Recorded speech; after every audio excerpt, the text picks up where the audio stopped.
नमस्कार दोस्तों, मैं doctor Jitendra Malviya diabetes series के एपिसोड 2 में आप सभी का स्वागत करता हूं।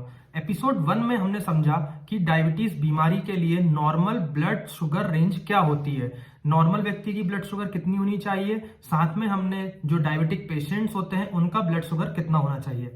आज एपिसोड 2 में हम बात करने वाले हैं कि डायबिटीज की बीमारी क्यों होती है और डायबिटीज बीमारी किस लोगों के लिए, किन टाइप के लोगों के लिए ज्यादा खतरा होता है। मतलब कि हम डायबिटीज बीमारी की स्क्रीनिंग पर बात करने वाले हैं। ऐसे ही मैं आपको आगे के एपिसोड्स में डायबिटीज बीमारी के हर वो पहलू को बहुत अच्छे से समझाने वाला हूं जो आपके लिए जानना जरूरी है, जो हमारे लिए जानने के बाद में हम अपने डॉक्टर से संपर्क करते हैं और फिर हम उसके बाद में अपना इलाज करवाते हैं। तो अगर यदि आपने अभी तक मेरा चैनल सब्सक्राइब नहीं किया है तो आप इस चैनल को सब्सक्राइब कर लीजिए और बेल आइकन भी प्रेस कर दीजिए, जिससे कि आपको रेगुलर अपडेट मिलते रहे और आप पता कर पाए कि किस बीमारी के ऊपर मैं आपको क्या चीज समझा रहा हूं। तो आइए शुरू करते हैं हमारा एपिसोड 2, स्क्रीनिंग ऑफ डायबिटीज।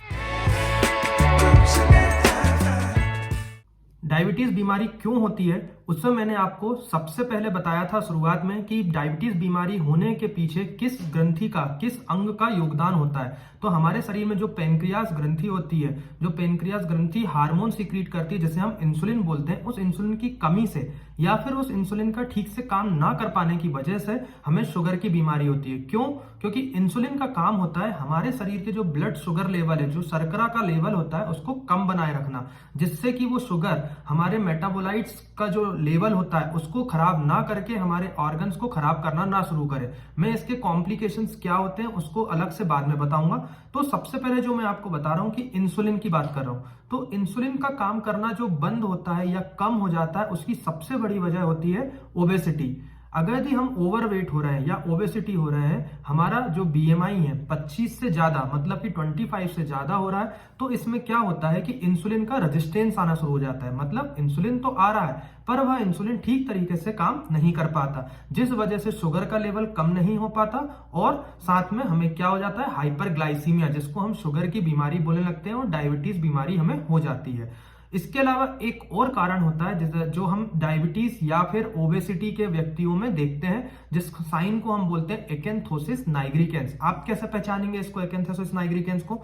आपको इसको पहचानने के लिए अपने आर्मपिट्स देखना है। आर्मपिट्स मतलब कि जो आपका बगल होता है उसमें और गर्दन के पीछे, जैसा मैं आपको इमेज में दिखा रहा हूं, इस प्रकार से आपके ब्लैकनिंग होना स्टार्ट हो जाती है, काली लाइनें बनने लगती हैं। इसे हम एकेंथोसिस नाइग्रिकेंस बोलते हैं। अगर यदि आप मोटापे से ग्रसित हो, मतलब आप ओबीज हो, आपका बीएमआई 25 से ज्यादा है और आपको इस प्रकार की लाइंस दिखाई दे रही हैं या इस प्रकार की ब्लैकनिंग दिखाई दे रही है, तो आपको शुगर बीमारी होने की संभावना हो सकती है। अब जो मैं अगला कारण बता रहा हूं, जिसमें कि हम बात करेंगे फैमिली हिस्ट्री की। फैमिली हिस्ट्री मतलब कि आपके मदर, फादर या फिर दादाजी, दादी, नानी, नाना जी, किसी को भी यदि आपकी फैमिली में, जहां ब्लड रिलेशन की बात कर रहा हूं, यदि ब्लड रिलेशन में किसी को डायबिटीज की बीमारी है और आप ओबीज हैं या फिर आप ओबीज नहीं भी हैं, मतलब कि आप मोटे नहीं हैं, तो भी आपको अपनी शुगर की, डायबिटीज बीमारी की स्क्रीनिंग कराते रहना है। क्यों? क्योंकि आपको किसी भी समय डायबिटीज बीमारी हो सकती है। क्योंकि डायबिटीज बीमारी का एक संबंध हमारे जेनेटिक्स से भी होता है। वो मैं आपको डीप में नहीं समझा रहा हूं, बस मैं आपको इतना बता रहा हूं, अगर यदि आपके फैमिली हिस्ट्री है, यदि आपके परिवार में किसी को शुगर की बीमारी है, तो आपको अपनी डायबिटीज की स्क्रीनिंग समय से समय करवाते रहना है। फिर अगर यदि आप हृदय से संबंधित बीमारी से ग्रसित हैं, मतलब कि कार्डियोवास्कुलर डिसीजेज है, जिसमें कि ब्लड प्रेशर का बढ़ना, हाइपरटेंशन बोलते हैं जैसे हम, वह भी हो सकता है, या फिर आपका कोलेस्ट्रॉल का लेवल बढ़ रहा है, यदि आपको हाइपर कोलेस्ट्रीमिया हो रहा है, जिसमें कि हम देखते हैं हमारा टोटल कोलेस्ट्रॉल बढ़ रहा है, जिसमें हम देखते हैं हमारा ट्राइग्लिसराइड बढ़ रहा है और वो बहुत ज्यादा बढ़ रहा है, तो आपने जैसे ही इसको चेक कराया और आपको बढ़ा हुआ मिला, तो आपको साथ में अपना डायबिटीज का भी चेकअप करवाना है, जिसमें मैंने आपको HbA1c टेस्ट के बारे में बताया था। आपको उस टेस्ट को करवाना है और देखना है कि कहीं आपको डायबिटीज बीमारी की शुरुआत तो नहीं हुई है। इसके बाद में जिन महिलाओं में पॉलीसिस्टिक ओवरी सिंड्रोम की बीमारी होती है, पॉलीसिस्टिक ओवरी सिंड्रोम मतलब जिसे हम पीसीओडी या फिर पीसीओएस भी बोलते हैं, बहुत सारी महिलाओं में आजकल पाई जाती है, जिसमें कि हमारी ओवरी के ऊपर बहुत सारे सिस्ट फॉर्मेशन हो जाता है, जिसमें महिलाओं को समय से समय पर उनके पीरियड्स नहीं आते हैं। और अगर यदि उनको ये बीमारी है तो उनको डायबिटीज बीमारी का भी चेकअप टाइम से करवाते रहना है, ताकि उन्हें अगर यदि मान लो डायबिटीज बीमारी की शुरुआत हुई है, जैसे कि हमने बात की थी प्री डायबिटिक्स भी यदि हो रहे हैं, तो वो समय पर अपना उस प्रकार से मैनेजमेंट कर पाए।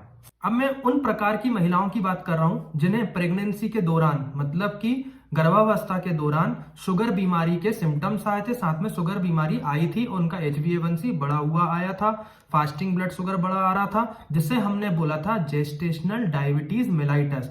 अगर यदि जेस्टेशनल डायबिटीज मेलाइटस आपको हुआ था तो इस प्रकार की महिलाओं को हर 3 साल में अपना HbA1c की स्क्रीनिंग करानी है। मतलब कि हर 3 साल में चेक करना है कि उनका शुगर का लेवल नॉर्मल चल रहा है या नहीं चल रहा है, जिससे कि वह समय पर अपना इलाज ले पाए।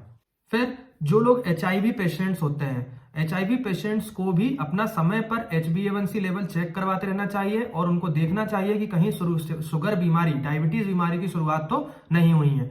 इसके बाद में मैं बात करूंगा उन प्रकार के लोगों की जो लोग की जनरली इनएक्टिव होते हैं, मतलब फिजिकली इनएक्टिव होते हैं, ज्यादा उनके जीवन में जो काम कर रहे हैं वो भी ऐसा काम नहीं होता है कि उनको ज्यादा वर्क करना पड़ता है, चेयर पर बैठकर उनके सारे काम हो जाते हैं, या फिर उनका लाइफ स्टाइल ऐसा होता है कि वह बैठे रहना ज्यादा पसंद करते हैं। तो इस टाइप के लोग भी अगर आप हैं तो आप अपना HbA1c की स्क्रीनिंग, शुगर बीमारी की स्क्रीनिंग करवाते रहें, क्योंकि यह शुगर बीमारी के लिए भी एक खतरा हो सकता है। अब सबसे आखिरी में मैं आपसे एक ऐसी एज की बात कर रहा हूं, 45 ईयर्स एज। यदि आप 45 ईयर्स एज पर आ चुके हैं या फिर आप उसको पार कर चुके हैं तो आपको हर 3 साल में अपना HbA1c स्क्रीनिंग करानी है, जिससे आप समय रहते अपना इलाज शुरू कर पाए।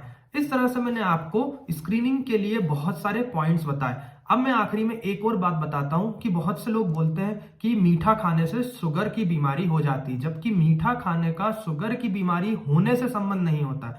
जब आपको शुगर बीमारी हुई है तब आपको मीठा नहीं खाना है, क्योंकि आप मीठा खाने से शुगर के शिकार नहीं होंगे। हाँ, अगर आप मीठा ज्यादा खाते हैं, आप फिजिकली इनएक्टिव हैं, आप काम ज्यादा नहीं करते हैं, तो आपके शरीर में मोटापा बढ़ते जाता है और उस मोटापा बढ़ने के कारण आपको शुगर की बीमारी होती है, ना कि मीठा खाने से शुगर की बीमारी होती है। इस तरह से मैंने आपको डायबिटीज बीमारी, शुगर बीमारी की स्क्रीनिंग कब करानी चाहिए और किस प्रकार के लोगों को करानी चाहिए, कौन सी बीमारी का शुगर की बीमारी से संबंध होता है, मैंने आपको वो सारी बातें बताई है। अब मैं आपको एपिसोड 3 नेक्स्ट वीडियो में बताने वाला हूं, जिसमें मैं आपको शुगर की बहुत सारी दवाइयों के बारे में बताऊंगा। उन दवाइयों के क्या इफेक्ट्स होते हैं और क्या साइड इफेक्ट्स होते हैं, उन दवाइयों को कब और कैसे खाना चाहिए। तो इसलिए आप मेरे वीडियो को देखने के लिए मेरे चैनल को सब्सक्राइब कर लीजिए और बेल आइकन को दबा लीजिए, ताकि आपको रेगुलर अपडेट्स मिले और आप जान पाएं कि शुगर बीमारी की सीरीज में मैं आपको क्या बताने वाला हूं। इसी प्रकार से मैं आपके लिए बाद में थायराइड बीमारी की भी एक सीरीज स्टार्ट करने वाला हूं, जिसमें मैं आपको थायराइड बीमारी कैसे होती है, क्यों होती है, उसमें आपको किस प्रकार की डाइट्स लेनी चाहिए, कैसी दवाइयां लेनी चाहिए, वो सारी बातें बताने वाला हूं। आज के लिए